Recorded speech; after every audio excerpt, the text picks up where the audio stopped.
Who are the most likely candidates to win Street Fighter 6's tournament? We get into the usual suspects, along with some people who may be flying under the radar in terms of them being a big presence in the next game. And also, could Capcom go evil? Could we potentially see an evil character win it all?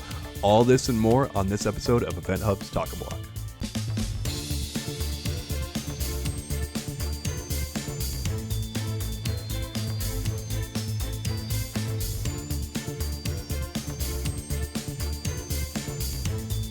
All right, John, next up, I want to talk about the characters most likely to win Street Fighter 6's tournament, our ending battle, because there may not be a tournament. There's not always a tournament in there. For example, Street Fighter 4 did not have a tournament. It was just a series of fights basically out there.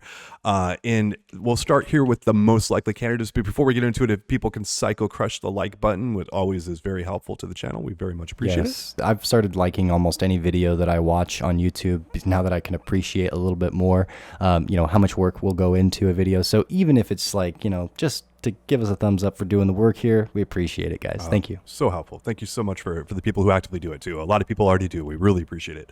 So we're going to start it here with the most likely candidates. First off, Ryu won the Street Fighter tournament, the original one, and always seems to deliver the killing blow or come close to doing so when evil is afoot. He needs the least explaining here because it would be a shock to absolutely no one if he won the Street Fighter 6 tournament or ending battle. So we're going to move on pretty quickly from him and get right into Chun-Li, who Urian said took down Shadaloo with her legendary legs and has never won a tournament actually in the franchise, despite being the second most popular character in the entire catalog of Street Fighter, basically behind Ryu. And this would actually fit the canon potentially pretty darn well if Shadaloo still exists right now here after Street Fighter 5. Bison's dead. It's Shadaloo's somewhat defeated, but maybe it's like Star Wars a little bit there, where the Emperor's dead, but the Empire still keeps going, right? So Chun-Li could potentially, also spoilers, the Emperor's not, but whatever. Yeah. I'm sorry for spoiling, but no, I'm not. Those trash movies. Then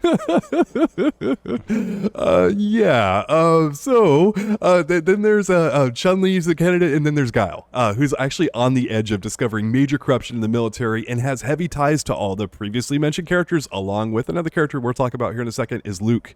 But basically, Guile could discover who's behind Nash's assassination finally, and it could lead him to being in a position to help the main heroes once again triumph. Maybe Guile gets in the killing blow. Maybe he stops. No, Guile's a cis white male. He's not getting the killing blow in. Okay. Not in 2023. Gotcha. Speaking of cis white males, we got Luke, and who's the game's new protagonist, our co-protagonist along with Ryu. In history is really the biggest indicator here, as we know next to nothing about this character in terms of what his influences are and other stuff. But when Capcom introduced Alex into Street Fighter 3, he won the tournament. So that actually, he was a co-protagonist with Ryu in that game. That puts Luke's odds as solid, in my opinion. But John, how do you feel about Luke potentially being the tournament winner, last battle fighter? I don't think it's been flat out stated that he's the protagonist of 6 off the top of my head, but we've been assuming with Ryu. Yeah, sure. I guess I'm not sure if it's been outright stated, but it might. It's been heavily implied. Does Alex kill Gil or beat Gil in 3's canon? Gil lets Alex win. And so Alex does beat him and other stuff, but yes, and Alex gets a lot of freebies because I think Oro detains Ryu from their fight or something, or he doesn't. Oro doesn't show. Yeah, there's a bunch of stuff. So Alex has got the most asterisks on his tournament win in the history of Street Fighter. So. Sure. But then the protagonist in 4, which it wasn't a tournament, right? But the person that delivered the final blow, as we're kind of defining this as, in 4 was actually Jury. And that actually worked really well because she had a ton of charisma, and that was perfect for her character to be the one to do that. But yeah, Luke maybe, but people are not super behind Luke right now. I don't think they absolutely hate him, but does he have much charisma? Is he the guy that you want doing that? I don't think so. So fingers crossed that it kind of isn't Luke right now. I think they could do something cooler than have Luke be the big winner. You know what I mean? Gotcha. So the last of the most likely candidates who we were just talking about is Alex. I think he actually has the worst candidacy among this group of fighters, but you can't count out anyone who's previously won the whole thing before. If you've won it all, you've got a shot at winning it again. I don't see Alex doing it this time because, again, we've been there, we've done that, having Alex win again, maybe, but he's fairly popular, so we'll see. But next, John, I want to get into the evil contenders. And Capcom isn't always known for having happy endings, and it's actually possible they could do a 180 with expectations and have a bad guy win the entire event. Going back to Star Wars, because that's where we're going, Empire Strikes Back is notorious for having the bad guys basically win at the end. And if you play through the Champion Edition endings and you beat the game with Balrog, Vega, Bison, and stuff like that, like the bad guys win. The Horde is coming at you, all this other kind of stuff. I remember seeing Street Fighter 2 really quick when you win with Bison. And he's got this like kind of scary world domination face going on. He looks sort of like a phantom, being slightly afraid of that as a kid because it was intimidating. Yeah. So G is likely going to be the major boss of Street Fighter 6. Based on the previous game, and Rose fears that him winning or him accomplishing his goals is going to bring the destruction of all things. So Capcom could have him win but not destroy everything, kind of setting up things for maybe an expansion or a further game. There's a history here in Empire Strikes Back. What we mentioned before is actually the most beloved movie, the entire Star Wars franchise. It's the one that people like the most, and it's where the bad guys won. So speaking of other bad guys that could win, next is Gil. And depending on when and where the timeline takes place, Gil kind of needs to be awesome and kick the crap out of everyone. And I wouldn't be entirely surprised to see if he jumps out, kicks G's butt, says, you ain't the president anymore, I'm the Illuminati, you're out. And then next up, we have the don't call it a comeback because it's Bison. If this character who has the most trouble staying dead in the entire franchise, he sucks at staying dead. He just is not good about it. He's been killed by my count, 8 million times. So he comes back to life. He takes his evil throne back away from G. And yeah, that would be 100% Capcom thing to do. Maybe you can knock G into like lava or something like that and say, it's mine, and grab G's top hat and put it on. I don't know, something like that. It's the most obvious ending and the lowest hanging fruit there. So those are the evil endings. I love this idea. I had not entertained it before, but I like this idea that they'll end a game where everything is just looking really bad for the good guys, where the bad guys have almost every, advantage and things are just terrible. And then that gets us really excited for, what's going to happen in Street Fighter 7, right? And I don't go too far ahead of ourselves, right. But I think you might capture that same, part of what made Empire Strikes Back resonate with people. I remember finishing that movie when I was a kid and feeling like, what? This is where it ends?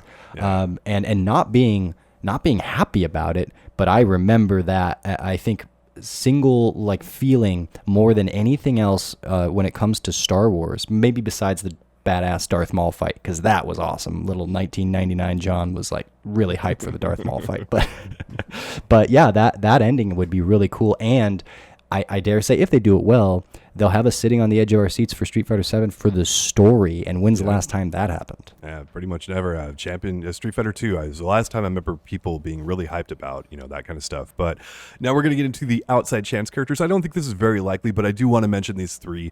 They have the worst odds of the bunch. They're typically hanging around to help the main cast members out, and that's Dalsum, Oro, and Rose.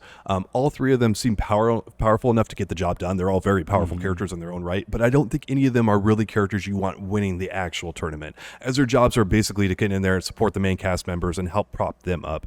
They could win it, but should they win it? That's they're the mentors, question. Right? You don't want to see Mr. Miyagi come in and kick everyone's ass. You do, you do, but you don't want to see him win the trophy. You don't want to see him take the trophy home, right? That's not the point of it. You want to see them inspire and grow those that are not as mature as them in some way. But the better example would be Yoda versus Dooku.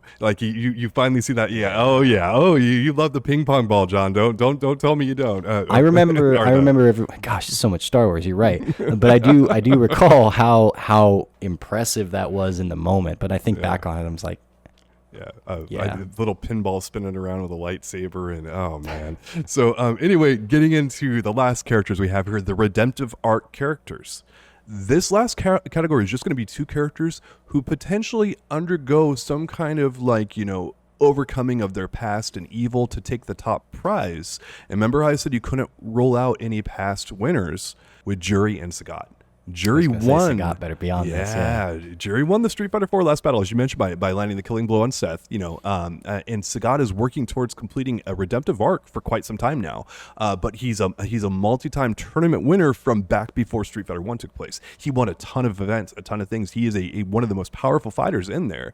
And either one, looking to go out on their own, are helping the main heroes accomplish their goals of stopping G, could happen because if G is going to destroy everything, it's like, well, everyone's going to die if you don't stop them, right? So Jury and Sagat might stop everything that they have and be like, hey, let's go in there, let's help the good guys, and maybe Sagat comes back up and the full redemptive arc is complete, where he was evil, terrible, and now he is a good guy and winning tournaments again because he's the king. Like, that would be pretty damn awesome. I'm all for Sagat. I think he's one of the most deep and interesting characters in all of Street Fighter. You like certain characters for certain things, and they have their attributes. But Sagat, man, the character has already gone through transformations, and to see him continue through that, and then for it to finally pay off, because he's had a lot of sadness around him, right? Like learning the lessons. But if we could now implement what he's learned and have that come out as like a first place trophy, that'd be great. So I'm rooting for Sagat at this point. Yep. So very interesting things. So please leave your comments below. Let us know what you think. If there's any characters you feel like we missed that would be a great tournament winner. This is all about having some fun. We obviously don't know who's going to win. We don't know, if Capcom's going to completely go sideways and be like, oh, there's no tournament or last fight or anything like that. What are you guys talking about? Like the characters just all get together and have food at the very end, and that's it. That could happen. They do a Fast and the Furious family ending. Yep. That'd be great too. But more than likely, DLC hidden Vin Diesel character. Oh boy. But more than likely, someone's going to win this and fight it out. So let us know who you think it's going to be. Have some fun with it in the comments. This is all what it's for. It's speculation. Let's enjoy it. And it's all about the discussion.